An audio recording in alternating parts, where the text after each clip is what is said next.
Hey guys, it's Kara from iStampin.com. Thanks for joining me today. Today I have a fun Christmas card to show you featuring the Merry Patterns stamp set. So that's what you see here. This 'Tis the Season. I embossed that using white embossing ink, and then the bow here on the vellum. So the Merry Patterns stamp set, if you are familiar with me talking about this probably last month, this is a special that Stampin' Up! Is having through the end of this month, through the end of October. So if you have $300 in an order, and that can be a personal order or combined orders, you can get this stamp set for free. And so you can see all the fun images that it has, outline images, and then you can add these fun images into the candles, into the season, and then again with this reindeer. So I thought it would be fun to show you how I made this card using the stamp set and then some fun other details. So why don't we get started? I've got everything here in my packet, and as a reminder, you can head on over to iStampin.com, look for today's blog post, and you can download the PDF instruction sheet, which will have all of the instructions on how to make this card, as well as all of the products that I've used to make this card. All right, so the first thing that I have done here is make my own crumb cake note card size. We retired our crumb cake note cards this current annual catalog. I'm not sure why, but we did. And so, you know what? I've decided I still like this size card, so I'm still going to make them. So to make it, what you need to do is just to cut a piece of crumb cake cardstock 7 by 5, and I'm going to get my scoring board, and we are going to score this at 3.5. So you will be able to make your own note card. 3.5. So now our card is a 3.5 by 5. So just grab your bone folder, fold it on your score line, and then just burnish it, and you will have the perfect size card. Now I'm going to keep it at landscape today. The next thing you're going to do is to cut another piece of crumb cake cardstock. This actually measures 3 3/8 by 4 7/8. But I want to do a step first. We should have done this at the very beginning, and so I'm gonna. So if you're watching this video, I would recommend doing this at the very beginning. What I've done is I have cut a stitched shaped square. This is the largest square that we have. And you want to die cut this on your Big Shot using our cardstock vellum. So I've already done that, and then you want to get this image right here, the bow, and we are going to stamp that a couple of times using garden green ink. And when you stamp on the vellum, it is a little slick, so you just want to be really gentle when you stamp it. So you don't want to press really hard, and when you stamp, you want to make sure you come straight up, because the ink can slide around. But the reason why you want to do this at the very beginning is because this does take a bit to dry. So if you do this at the beginning, by the time you're ready to put this on the card, it should be dry for the most part.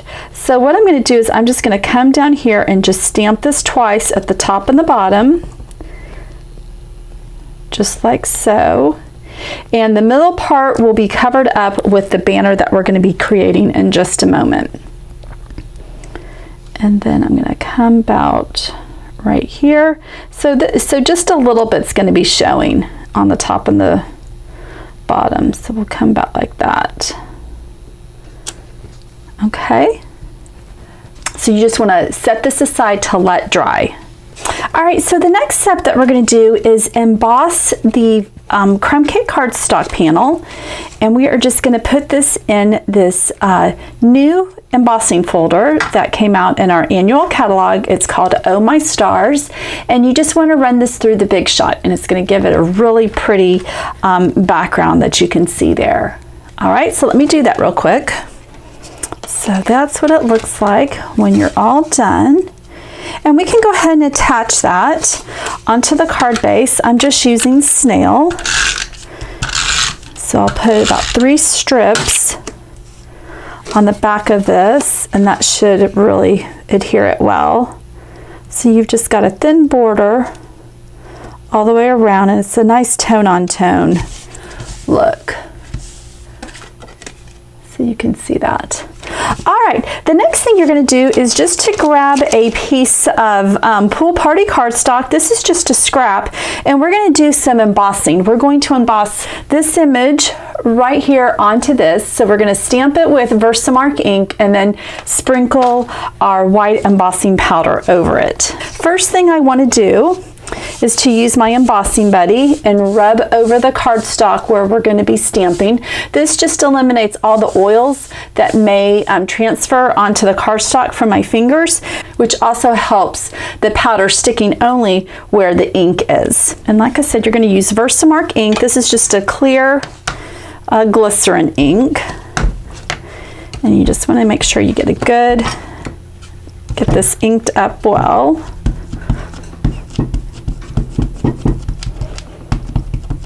I cut the banner down. I really just eyeballed it. I measured it, and so it's probably, when it's all said and done, it's about what that looks about 2 inches by 4 inches. I'll measure it again to give you, or I'll put it on the PDF form. I'll have the exact measurements if you're wanting to, have it similar to my card.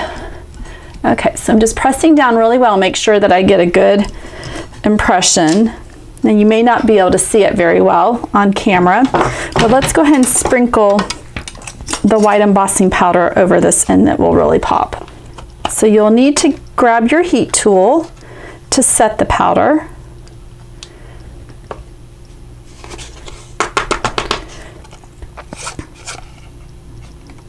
Okay, and if you have extra powder where you don't want it, just take a dry paintbrush and just gently brush the powder away. And that should do the trick.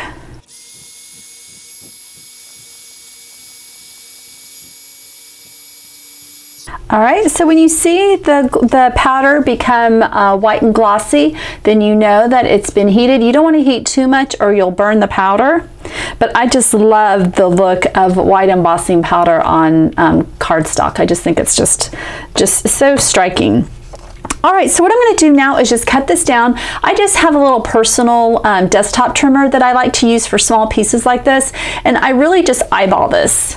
So like I said, on my PDF, I'll have a more precise measurement for you, but I just come through here and just, try to get it as even as possible on the top and the bottom and then the sides. And hopefully I didn't cut off too much on that right side because I do want to create a banner. And our banner may be pretty wide.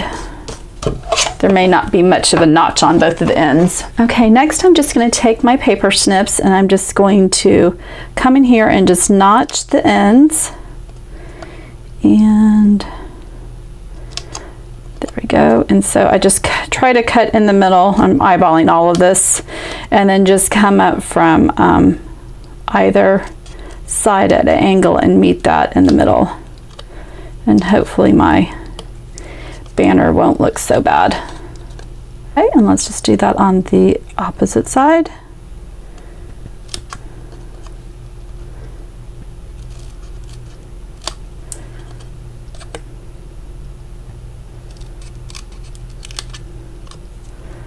Okay, that's not too bad. It's not as good as the one I made for my sample, but this is good enough.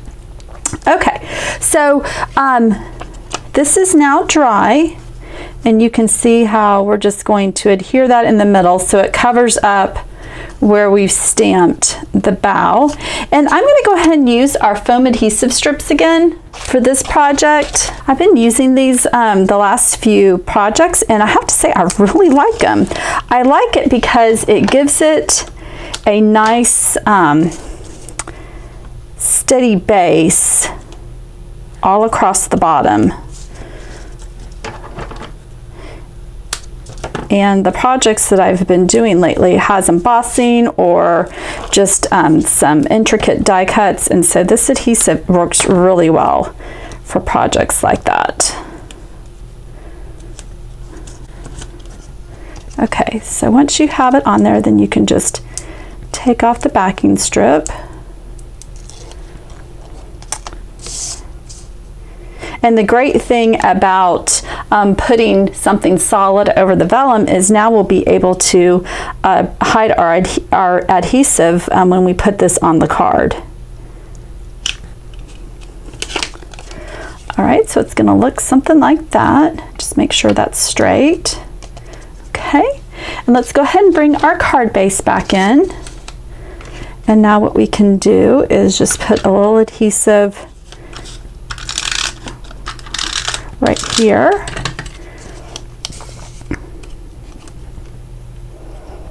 And then let's just put that in the center of the card.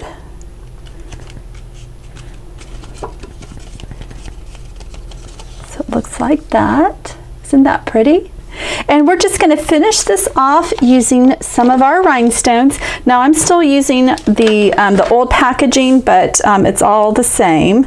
So if you order some new rhinestones, they're going to look a little bit different than what mine look like right now. But don't be alarmed. So I'm going to use a medium and a small one right here, and then go ahead and put a small one down here. And that is it. This is a really quick card if you're looking for something simple to send for the holiday season. I really recommend this card. It's simple, not a whole lot of steps. And I just think the pool party and the garden green are just such a pretty color combination, especially with the white embossing powder. But I hope you liked today's project. If you did, make sure you give it a thumbs up. Again, this was using the Merry Patterns stamp set, and you can earn this for free when you host your own Stampin' Up party. It can be an online party, it can be a personal order. It just has to be $300 before tax and shipping, and you are able to get this set for free, and that special goes through the end of October. All right, guys, well, if you have any questions about the items that I used today, please comment below. Make sure you head on over to istampin.com. And at the very top, you'll see where you can sign up for some iStampin' mail. And I have my 12 weeks of Christmas going on right now. I will be sending out week 2 newsletter on Wednesday. So I would love for you to join that so that you can get that inspiration for the next 11 weeks. And make sure that you are a subscriber to my YouTube channel. I've got some fun projects coming up this week. All right, guys, have a great day, and I'll see you later. Bye.